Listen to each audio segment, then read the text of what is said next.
Hello, Kat here. In this video, I want to share with you 5 costly mistakes that coaches make. What did I call this? And what to do instead.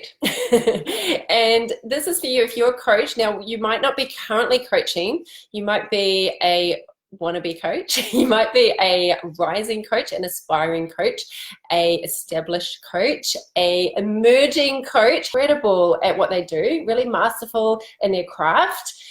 But to really see a profitable, masterful coach who is full-time as a coach is actually exceptionally rare. And I think it's sad because there's so many people who need help. There's such a massive demand for great coaches, but unfortunately a lot of coaches are getting disillusioned because they're not making the money that they want, and they think, is it even possible to replace my income and actually become a profitable coach? And that's what I love helping coaches with. Okay, so I'm going to jump into the 5 mistakes. The first one, number 1, is having too broad a niche. When you start out as a coach, there's this temptation to call yourself a life coach, or to call yourself a coach who helps people discover what they want, or a coach that helps people get unstuck, or move forward in their life, or fulfill their potential, this type of language. And I used to talk like that because I didn't really know the specific people that I wanted to help, right? So you might be in that stage where you know that you can help a lot of people, or you haven't got a specific container to put your coaching in, whether it's health, wealth, or relationships, or maybe it's passion, hobbies. But for example, if you had a background as a personal trainer, it would make sense for you to do some health coaching or some mindset coaching or performance coaching. If you had a background as HR or in corporate for many years, it might make sense for you to do things around career coaching. If you have a background in helping people with their mindset or emotional work, NLP practitioner, timeline therapy, hypnotherapy, that type of thing, you put yourself in that emotional mental health category, and so people know exactly what your one thing is. It's really important that you have one thing so that people know that you're masterful at that one thing. And I do see a lot of people, I see this on their Facebook, like the About section on their Facebook business page, or even on their website, or on their Facebook group, where they show up online, you know, that little profile bit on the Instagram profile. This is where people can be very broad. And when you're too broad, you're not going to attract the right clients because you miss them. They can't find you because you're talking like everyone else. You'll never be an expert. You'll never be masterful as an authority if you call yourself too broad a name. So a broad niche might be, for example, I help people get fit. I help people get on purpose. I help people reclaim their joy. Or I'm a happiness coach. There's nothing wrong with those titles, but they don't separate you from everyone. They don't show your uniqueness. And this is a problem that keeps coming up time and time again with the clients that I work on.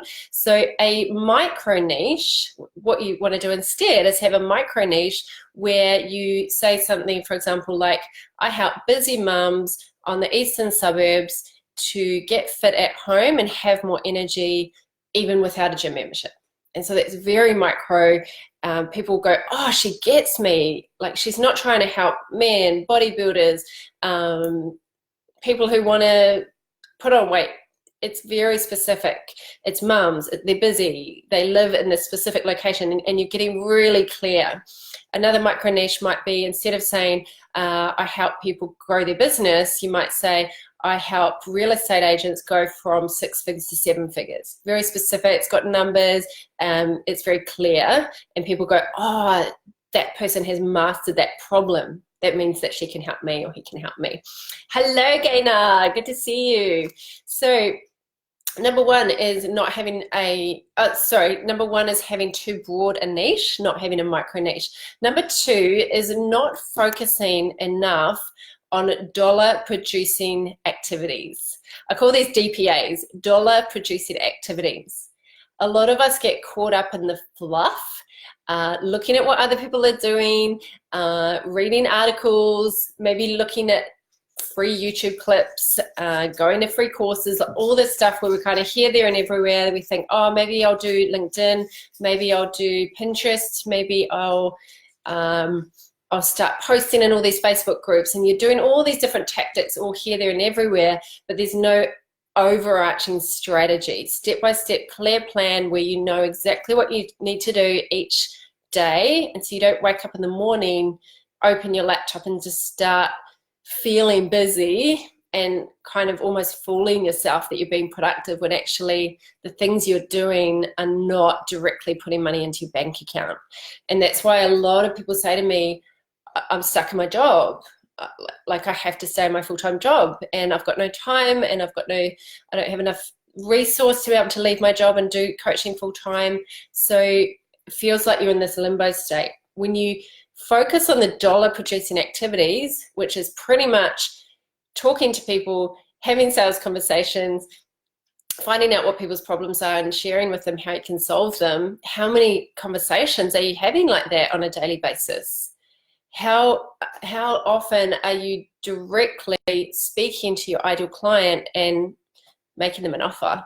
That's a dollar producing activity. Or it might be creating a funnel. So you've got this automated process. Gaina, who's jumped on, she's got, I've helped you set up an automated funnel. So she's got a course online where people can jump in to her webinar, click on the link, go through her funnel and sign up to her online course. So that's a dollar producing activity, creating that funnel, creating that webinar. It took time, it took a lot of effort, but now it's done. She recently ran a course, a webinar, got 30 people signed up to her online course and made 10 grand off this dollar producing activity, which is creating this funnel. So how much time are you investing in things that are really going to put money into your bank account? Hello, Anthony. How are ya? Who else is on here? Ella. Hello, gorgeous. Thanks for joining me live. So I'd love to know in the comments, are you currently a coach? Or are you wanting to do more coaching? Are you full-time in your business as a coach? How's it going for you? I'd love to hear how it's going so I can tailor what I'm sharing with you in this training to suit you. And please do post questions in the comments as well. Okay, number 3 is not investing in resources and support. So some examples of resources is maybe time. People will say to me things like, oh, I tried ClickFunnels, it was too hard. So I haven't really invested in great technology to help them because they're scared of paying that monthly fee, when actually you only need one client to pay for that. And that has been such a game changer in my business. I tell everyone about it because I'm such an advocate for it, because it's just simplified my life and helped me make so much more money than before, when I was just trying to figure out without that kind of technology. And it also takes all the Stripe payments for me. It's just so simple and automated and easy. And yes, it takes a little bit of like grinding and investing the time, investing the energy, and that commitment to actually investing in your business. The amount of people that say to me, oh, I gave up. And I didn't invest the time. I didn't invest. I can't afford it, or I don't want to pay for that. I want to do it the cheap way. But if you don't invest in quality, you're not going to get a quality result. You know, if you're trying to do it by just, I mean, I'm not saying don't bootstrap for a while. You know, we all need to do that, and we need to get going off the ground and just, you know, start running. I'm not saying you need to go crazy with your expenses, but if you're a coach and you're not investing in a coach, for example, then it's a little bit, you'll feel that incongruency. It's not aligned because what you're selling is something that you're not buying. And I found this as a personal trainer when I wasn't having a personal trainer myself to take me to that next level of potential and performance. I could feel that I wasn't so confident at selling personal training. And it's the same with coaching. We all need a coach, you know, coaches need coaches. So are you investing enough time and the resources, the technology, investing the time that it needs to actually get these things done, like set up your automation funnels, set up whatever lead generation strategies you're going to use, whether that's a webinar, a workshop, a like setting up your consistent content online. It all takes energy and resources. And the coaches I meet that aren't making it, they're just not investing the time, the money, or the resources and energy. Number 4, not having enough sales conversations. As I've touched on this a bit before about the dollar producing activities, you know, when you get on the phone and talk to someone, that is the most direct line to having money go into your bank account, right? And a lot of people say, I hate sales. I don't want to sell. I'm not a salesperson. And I get that, because I've said that many times before. I've avoided sales. I've avoided sales training. I haven't even wanted to think of myself as a salesperson. But sales is the only thing that allows you freedom. If you can't sell, you're really stuck building someone else's dream. And when that really clicked for me, because freedom's my highest value, it's like, I have to learn. Just have to learn it.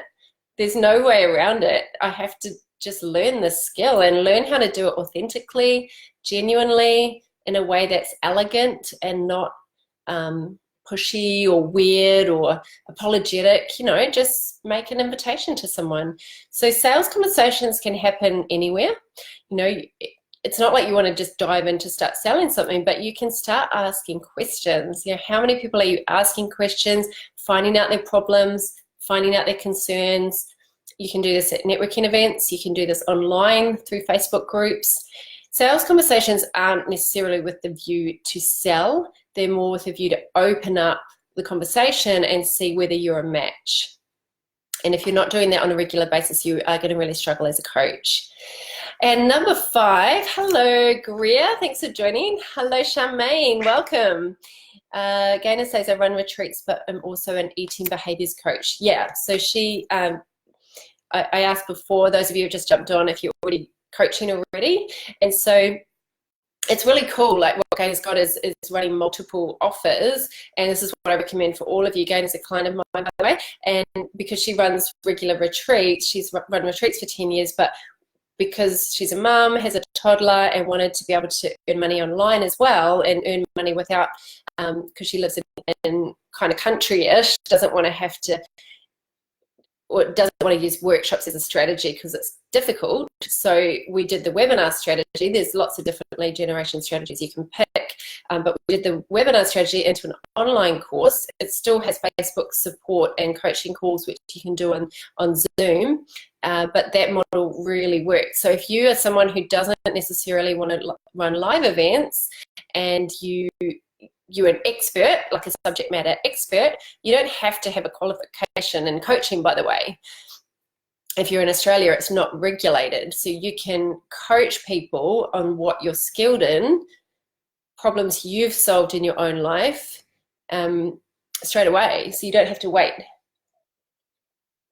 And so I've got clients that are doing their coaching qualification. They haven't qualified yet. They're still doing their practice clients, but they're still coaches, right? And you can still start putting these systems in place, because just because you're a coach doesn't mean that you're not also the identity of a business person. You have to think of yourself as a business person, as a salesman, as a saleswoman, as a marketer, as a copywriter, because otherwise you're not going to, and unless you've got a massive budget and you're outsourcing all of this stuff to other people, they are skills that you need to learn as a coach.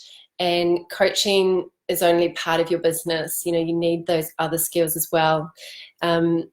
And number 5 is not using proven systems. So basically reinventing the wheel, you know, trying to figure it all out yourself. And when you try and figure it all out yourself, you might get there.